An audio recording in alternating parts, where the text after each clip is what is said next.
టాలీవుడ్ లో గత కొన్ని రోజులుగా సోషల్ మీడియాలో Allu Arjun fans, mega fans మధ్య నడుస్తున్న కోల్డ్ వార్ గురించి ప్రత్యేకంగా చెప్పాల్సిన పని లేదు.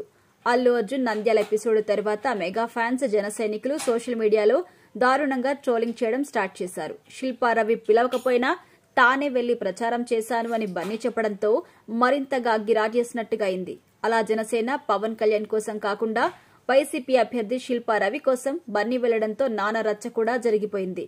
ఇక నాకు నచ్చితే వెళ్తా, నా మనసుకు ఇష్టమైతే ఎక్కడికైనా వెళ్తా అంటూ బన్నీ మాట్లాడిన మాటలు మరింతగా గిరాజేశాయి. ఇలా బన్నీ మాటలు చేష్టలతో మెగా ఫ్యాన్స్ మండిపడ్డారు. అల్లు అర్జున్ ని మెగా ఫ్యాన్స్ దూరం పెడుతున్నారు.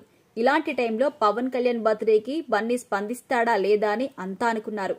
గతంలో ఒకసారి రామ్ చరణ్ బర్త్డేకి బన్నీ స్పందించలేదు. రామ్ చరణ్ బర్త్డేని లైట్ తీసుకున్నాడు బన్నీ. ఇప్పుడు కూడా అలాగే కావాలని పవన్ కళ్యాణ్ బర్త్డేని లైట్ తీసుకుని విష్ చేయకుండా ఈ వివాదాన్ని మరింత పెద్దది చేస్తాడా అని అంతా అనుకున్నారు. కానీ పవన్ కళ్యాణ్ బర్త్డే సందర్భంగా తాజాగా బన్నీ ట్వీట్ చేశాడు. సింపుల్ గా విషెస్ చెప్పారు. Power star deputy CM Pawan Kalyan గారికి పుట్టినరోజు శుభాకాంక్షలు అని బన్నీ ట్వీట్ చేశాడు. మరి ఈ ట్వీట్ తో అయినా మెగా ఫ్యాన్స్, జన సైనికులు శాంతిస్తారో లేదో చూడాలి. బన్నీని ట్రోల్ చేయడం, టార్గెట్ చేయడం మానేస్తారా అన్నది చూడాలి. బన్నీ అయితే ఒక అడుగు ముందుకేసి పవన్ కళ్యాణ్ కి విషెస్ చెప్పినా మెగా ఫ్యాన్స్ ని కూల్ చేశారని చెప్పొచ్చు. మరి మునిముందు ఈ ఫ్యాన్ వార్ ఆగుతుందో లేదో చూడాలి మరి.